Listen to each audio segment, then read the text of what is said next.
Хэрэв та энэхүү зохиолыг бүтэн хувилбараар сонсохыг хүсвэл Mbook аппликейшнээр сонсоорой. 10 дугаар хэсэг.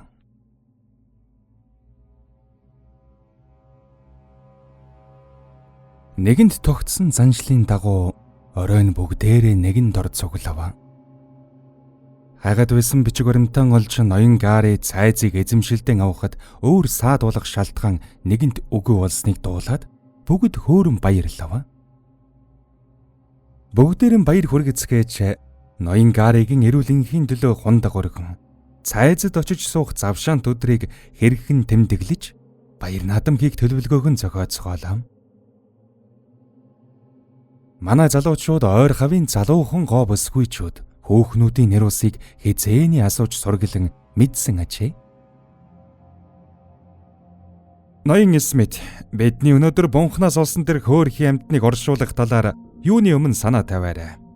Бас хадны ан цавыг сайтар судалж үзээд бөглөхийг тушаагаарай. Цайзыг эзэмшилдэн оруулсан эхний өдөр ийм цогцос олдсон надад нэг л уйтгартай зүн совин татуулаад байна гэж гэрийн эзэн ноён Гари хэллээ. Хэсэг зуур зочдын сэтгэл тав хүрхлээ. Нөгөө хөөрхийн амьтныг Петр Дорич нэрээр оршуулаарай хэмээн ноён Гари нэмж хэлв. Бүгд гайхан биеийн харж зөвхөн Вейсэмж Карл Иванович хоёр Гаригийн энэ хүслийн үнэн учрыг ойлгосон боловч дуугарсангүй. Удалгүй хөгжөө нариган дахин сэргэв. Сулалсан дарсны шилний тоо улам олон болж олны нариган наадан баахан хомигдсны дараа хэрв өнөө багшийн тэмдэглэлийг олсон бол гүйцээж уншиж өгөөч хэмээн ноён Гари номын санж өвгнөөс хүслээ. Карл Иванович гэрийн эзний хүслийг даруй гүйцэлдүүлэхээр нүдний шилэн зүүн хуучин дэвтрийг нээлээ.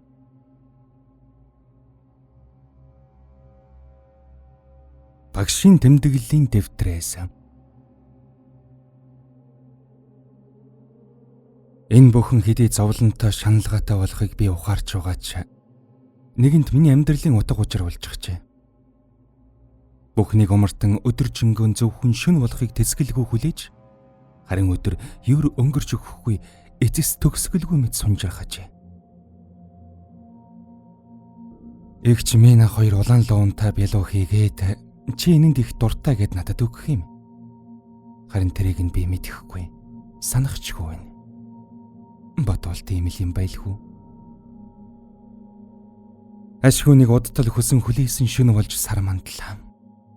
Агаар аянхлуун тансаг үнрээр дүүрч сарны туяа мөнгөн долгио татуулан тавалгаалж байна.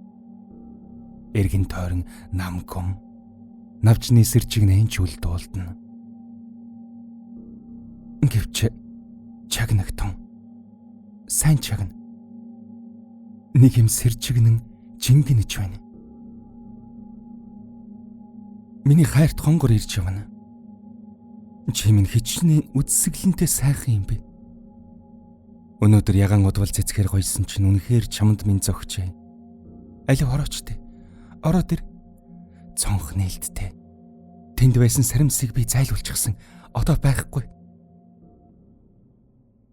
Гэвч тэр минь орж ирсэнгүй. Хөөхөн хоёр гараа над руу сарвайж нөмөргөн далжигүр адил дэрвэлцэж харцанд нь халуун хүслийн гал дүрлцэх боловч цонхонд татсан үл үзэгдэх тор түүнийг минь хорж саатуулаад байгаа юм шиг огт үл орж ирнэ. 20 би нэгэн шийдлээ. Өнөөдөр би цонхны дэргэд сагж суугаад түүнийг бариад авъя. Айта игч минь би танаас яасан их залхаж байна вэ? Чиний царай бүр цонхийжхож, чиний бие зүгээр үү? Энийг чид тэрийг ч уу гэд алхамж олдохгүй дагаад өсгий дар мөрдөх юм. Харин сүмийн өвгөн манаач сүмээ манахаа мартаад намайг л манах болоо юу та. Өрөөнийхэн хаалгыг түгжиж байхаас өөр арга алга.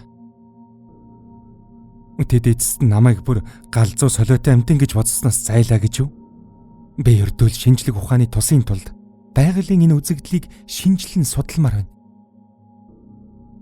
Бодохгүй шүн болох нь. 21. Өчигдөр би бодож төлөвлөсөн нь ёсоор болгож цонхон дээр сууж угаад гараас нь шүүрч аваад түүнийг өөрлөгөө татсанд тэр минь ч эсэргүүцсэнгүй бүх биеэрээ надад наалтаж нөмрөг нь намайг ороон авахад би тэнцвэрэн алдан цонхоор цэцэрлэг рүү унчихлаа. Азар тиймчих өндрөөс унаагүй болохоор хүзүү газраа баг зэрэг шалблаад л өнгөрлөө. Гэсэн хэдий ч би унахтан ухаан алдаж сэрхэд тэр минь ч дэргэд байсангүй. Сарны гэрэл хэдийн бүдгэрч эхэлсэн байлаа. Өнөөдөр тосгон орлоо. Манай ч өвг нь намайг хялалцсан муухай харж. Харин Генрихийн бие хэдийн илааршиж хүзүүний шархан ч идгэрчээ. Өнөөдөр би яавал дээр вэ? Цонхор дахин унахыг огт хүсэхгүй байна. Гэхдээ түүнтэйгээ дахин уулзрах ёстой. Ердөө л цонхоор буугаад цэцэрлэгт түүнийг хүлээж бай. 25.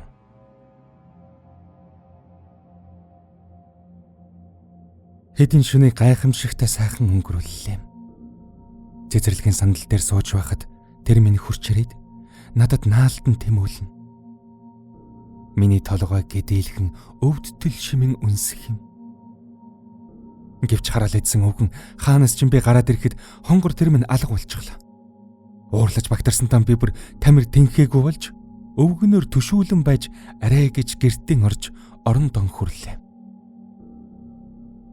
Би 3 хоног хэвтлээ. Энэ хооронд өвгөн энд тэндгүй саримс өлгөж загалмаа тавилаа. Энэд хүргэхээс цаашгүй юм.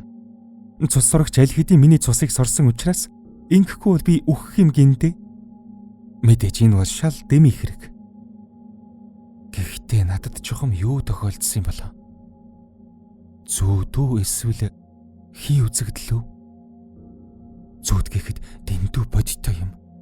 Харин хий үзэгдэл гэхэд хий үзэгдэл шимэн үнсэж хацдаггүй шүү дээ. Тэгэхээр үнэхээр жинхэнэ цус сорогч болж таарч гинүү? Утгагүй юм. Би ямар хөгшин авгаа биш дээ. Хараа бүрий болж байна. Удалгүй шүн болж сар гарах нь. Сарны мөнгөн туяа хорвоо дэлхийг гээгүүлж, сарвал тунгалаг агаар жингэн нь дуугарах шиг болж, цэцгүүд цамирлгон дэлгэн, шөнийн нэрвэхийнүүд өндрөөс өндөрт нисэлтэн. Би ч гэсэн нисэж яагаад болохгүй гэж. Хүсгэл юм бол би эрвэхийнүүдийн хаан эсвэл ханхүү болж чадна. Тэнийг миний хөлийг хүчхтан зузаан алчуураар хучлаа гэж боддог байх. Харин тэр бол огтхонч алчуур биш. Харин хаан эзэнтний улаан жанж. Тэр ч бүхэл шидэд цов гэдгийг би тов тодорхой харж байна. Өнөөдөр би нуур руу явна.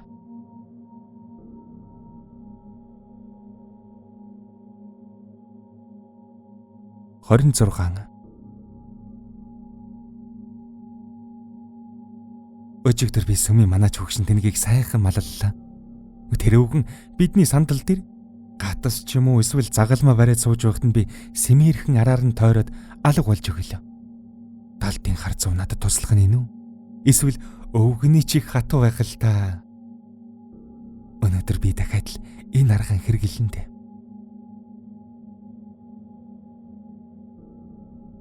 27. Өчигдөр манад ирсэн эмч баг эмч хоёрыг би найрсгаар өгтөж цэцэрлэгтэн цайгаар дайлж байгаад дараа нь тэндээсэн хүнд ч мэдэгдэлгүй алга болж нуурын хөвөнд эрт очлоо. Миний хонгор хайрт сарнаас мөнгөн шатаар бууж тэр шатныг ишгүүрн чингэн нь дуугардаг юм байх гэж би бодож байтал тэр минь өчигдөр цайзаас яг үнэндээ бол цайзын дор гуулнаас гарч ирэхийг хараад жаахан урам хугарлаа. Цайз бүрд газар доогуур ордог хонгил байдгийн адил Тэнд ч бас тийм хонгил байх шиг байна. Өдөр очиж үзэх хэрэгтэй. Тийшээ явна. Мэдээж миний зүв байна. Уулын дунд хэрд хонгил байна. Гэхдээ би арайхийн багтмаар нарийнхан завсар юм. Би аимшигтай их тамирдаж сул байж байна. Энд мэдээж ядарсных байх л да. Тэр эгц шахуу элгэн хад руу авирахч тоглоом биш шүү дээ. Өгсөж явахтан хэцүү бөгөөд осолтой болохыг нь сайн анзаараагүйч буцаад нуур руу бууж явахтаа л тэгэж авирах амаргүй байсныг сая анзаарсан юм. Гэтэл тэр минь тосгоны жирийн багш надтай уулзах гэж өдөр бүр бууж ирдэг шүү дээ. Ингийн нэг багш миний төлөө шүү. Үгүй. Би юу яриад байна? Юун багш гэж? Би бол ханхүү. Тэр надад дурлсан зүүн хэрэг. Бас тэр минь хичнээн гоо үзсгэлэнтэй болж байна вэ? Зөвхөн уруул төдийгүй хацран ч бас улаа ботрон ягаарч байна. Миний хүзүүг хитрхи хүчтэй шимэн үнсэж түүнээс болоод шархан эдгэхгүй халуун өргөн хорсоод байгаа нь л жаахан тиймхэн байна. Өнөөдөр би дахиад нуур руу явна.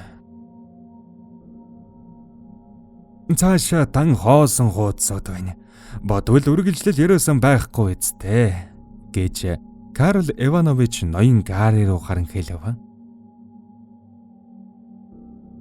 Жинхэнэ цусрагч байсан уу эсвэл ердөө галзуу солиотой хүний тэмдэглэл байсан уу гэдг нь тодорхой биш шууган харамсалтай гэж Джеймс өгүүлв.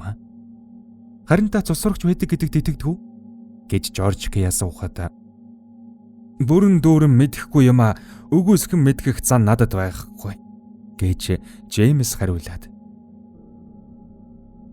шинжлэх ухаан бол цусрагч гэж байхгүй гэдэг. Харин ард олон байдгийм шүү гэж байна. Хинийхэн зөв юм бол доо. Гэв. Бидний зүүд нөр ямар учиртай юм бэ? Зүм мэдрэмж болон хий юм үзэх нь ямар учиртай юм бэ гэдгээс авахгүйлаад энэ ертөнц дээр учир нь олдоогүй зүйл зөндөө бий. Хэмээн Гари бадлан хэлэхэд хэрв цусрагчд үнэхэр байдгийн бол аимшигтай хэрэг гэж Жорж Кей нүүрэн зэвхээр нь шивнэв. Хэрэггүй. Манай ууланд одоо тэд байхгүй болсон. Манай эмээ хэлэхдээ урдын цагт тэд түүгээр хэсүүчлэн явдаг байсан гэсэн. Ихтэн тэднийг улаас модон гадсаар ууц руу нэвч шаачвал дахиж босч ирдгүй юм гинлээ. Манай эмээ хэрхэн улаасан гадсаар нэвцүүлбэхийг нь харсан гинлээ. Гэмээн тосгоны ахлагч баг зэрэг хөлжүүрхэн хэллээ. Харин би тэднийг тарны хүчээр хүлж болдог гэж сонссон гэж эрхлэгчийн туслах Миллер даруухан нэмэрлэв. Би энэ их ч бас мэднэ гэж ахлагч түүний үгийг таслаад гэхдээ улаасан гадсаар сүлбсэн илүү найдвартай гэж манай эмээ хэлсэн юм. Тарныг санаатай буюу санамсаргүй тайлж болно.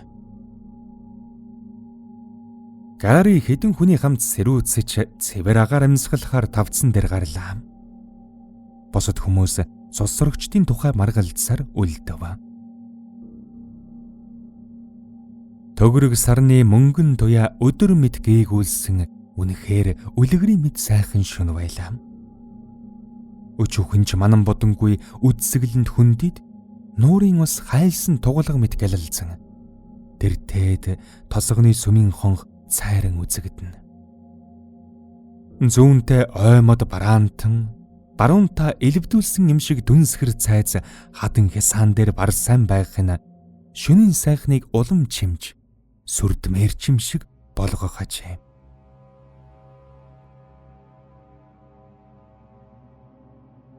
Мөрөөдөлдөн умбах дуртай Жорж Кей шөнийн сайхныг багтан харж байтал цайзын цэцэрлэгийн тэндээс нэгэн бязхан үйл уул руу анир чимээгүй нисэн бууж ирэх шиг болжээ. Үйл хаанаас гараад ирдэг вүлээ? Сони юм. Өндөр гацуур мод орчныг харахад нь саад болсон тул Жорж Кей олон юм бодолгүй тавцангаас бууж цэцэрлэгийн хаалга руу явлаа. юу ч алга. Өнөө үл алга болжээ. Хэсэгхэн зор зогсдол тэрээр гинт биеийн хүүтэн оргихыг мэдэрч хажууд хин нэгэн байх шиг санагдаж эргэн хараад Жоржгийн хөшиж орхилоо. Түүний дэргэд алдлаг шар үсийн задгай сул тавьж нүүрэн цонхийн цайгаад гартан ягаан удвал цэцэг барьсан эмэгтэй хүний хий агаар мэд тунгалаг дүрс зогсож байх нь тэр. Жорж айж сандарсандаа ордуу тавин гурвхан хараагаад тавцсан дээр гарч ирээд хооллох танхим руу нисэх мэт гүйн орж зөөлөн буудан дээр яолон унлаа. Бүгд басан харайцгаав. Жорж чимээгүйхэн цэцэрлэг рүү заахад Вэйсимч аяганд ус дүүргэн түүнд өглөө. Заадхан дуулгуур тай наргагүй ууж орхив. За, одоо юу харснаа бидэнд ярьж өгдөө гэж эмч хэлв. Тарны хүлээсийг тайлж орхиж. Тэр хүүхэн манай цэцэрлэгт байна. Чөтгөр гэж тэр хүүхэн гэж хин юм бэ? Цусрагч хүүхэн, алтан шар үстэй хүүхэн гэж Жорж хэлв. Эмч үүнийг хариу болгон эсгэрлээ. Цэцэрлэгийг нэгжиж үзэгтэн гэж Гарийг зарцнаар тушаахад хэрэггүй дээ Гари хэмээн эмч болиулав.